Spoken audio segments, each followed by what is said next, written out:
빌립보는 알렉산더 대왕의 아버지 빌립 2세가 자신의 이름을 붙여 지은 도시입니다.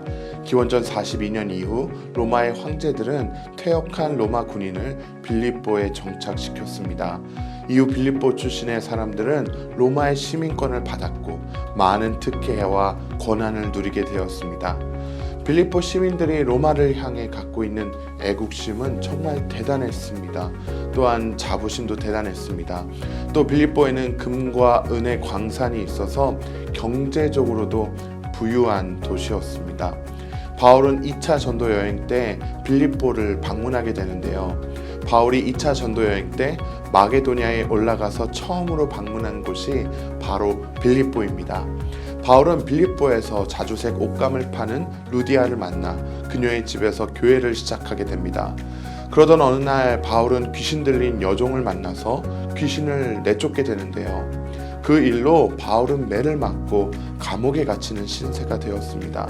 하지만 바울은 감옥에서도 복음을 전했고 그 결과 간수와 그의 온 집안이 예수님을 믿게 됩니다.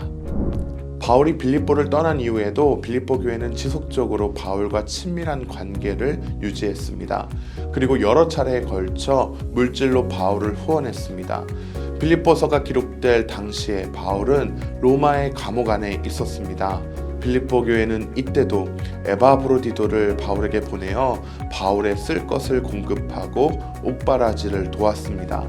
바울은 빌립보 교인들의 정성을 감사히 여겼고 서신을 작성하여 에바브로디도 편에 보냅니다. 이 서신이 바로 빌립보서입니다.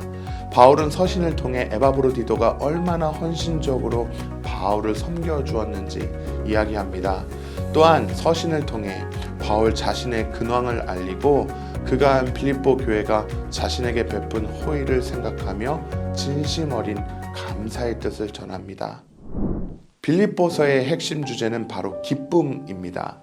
헬라어 카라에 해당하는 기쁨이라는 단어가 5번 등장하고 기뻐하라는 동사는 11번 등장합니다. 감옥에 갇혀 있지만 바울은 기뻐했습니다. 빌립보 교회의 성도들이 지금까지 복음에 참여하고 있기 때문입니다. 또 바울은 기뻐하고 있습니다. 비록 바울이 감옥에 갇혀 있지만 오히려 이 일로 복음 전파가 진전되었습니다. 어떤 이들은 투개와 분쟁으로 하나님의 말씀을 전하고 또 어떤 이들은 착한 뜻으로 그리스도를 전파합니다. 하지만 무슨 방도로 하든지 전파되는 것은 그리스도이기 때문에 바울은 기뻐하고 또 기뻐합니다. 바울의 환경을 보면 그의 환경은 결코 기뻐할 만한 환경이 아닙니다. 하지만 바울은 특별히 주 안에서 기뻐한다고 고백하는데요. 여기서 주 안에서 기뻐하는 것은 하나님의 통치 안에서 기뻐한다는 뜻입니다. 지금 바울이 감옥에 갇혀 있지만 하나님은 여전히 이 땅을 통치하고 계십니다. 오늘도 곳곳에 복음이 전파되게 하시고 믿는 자들을 구원하십니다. 바울이 자신의 환경을 돌아보면 기뻐할 것이 없습니다. 하지만 내가 하나님의 통치 아래 있음을 믿기 때문에 바울은 주 안에서 기뻐할 수 있는 것입니다.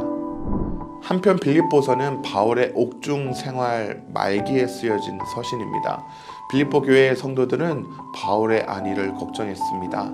하지만 바울은 이미 생과 사를 초월하고 있었습니다. 바울은 차라리 세상을 떠나서 그리스도와 함께 있는 것이 훨씬 더 좋은 일이라고 고백합니다. 또 내게 사는 것이 그리스도니 죽는 것도 유익하다고 말합니다.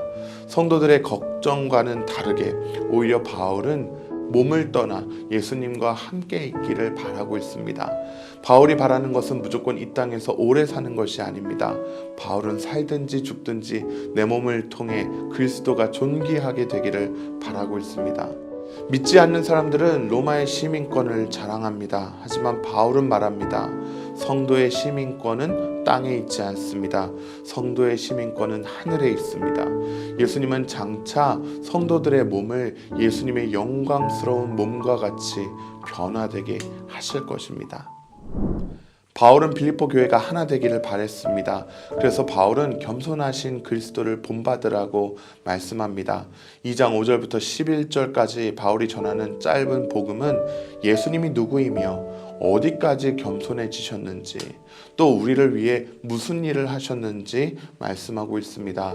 예수님은 하나님과 동일한 분이시지만 하나님과 동등함을 당연하게 여기지 않으시고 낮아지셨습니다. 사람과 같이 되셔서 십자가에 달려 죽기까지 순종하셨습니다. 그러므로 성도들은 예수님의 겸손한 마음을 본받아 다른 사람을 섬겨야 합니다.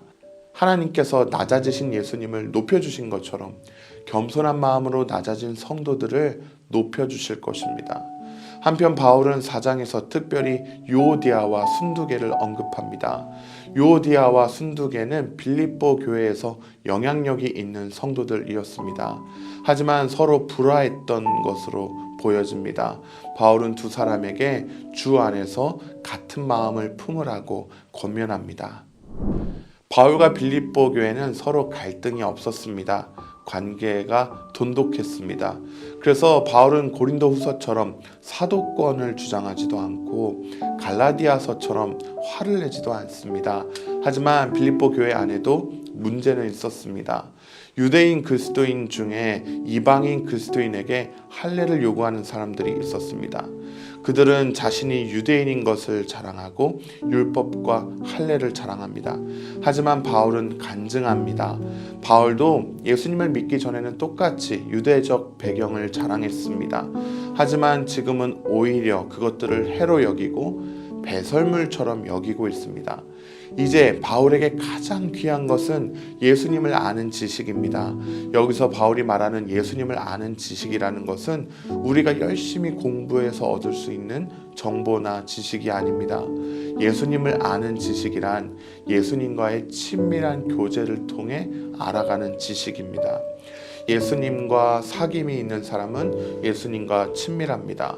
예수님과 점점 더 가까운 관계가 됩니다. 바울은 예수님을 만난 이후에 자신이 변화된 것을 간증합니다. 이를 통해 바울은 빌립보 교회의 성도들이 잘못된 가르침에 흔들리지 않고 자신과 똑같이 예수님을 아는 일에 힘쓰기를 바랬습니다. 빌립보서는 바울이 생명의 위협을 받고 있을 때 쓴 편지입니다. 하지만 그럼에도 불구하고 편지의 내용은 긍정적이고 기쁨이 넘칩니다. 이것은 바울이 빌립보서를 기록한 목적과도 같습니다. 바울은 고난을 받을 때 주 안에서 기뻐하는 것처럼 성도들도 주 안에서 기뻐하기를 바라고 있습니다. 빌립보서를 읽으시면서 환경과 상관없이 주 안에서 기뻐하는 비결을 소유하시길 바랍니다. 빌립보서를 더 자세히 알고 싶으신 분은 레츠 통독 빌립보서를 누르고 직접 읽어보시길 바랍니다.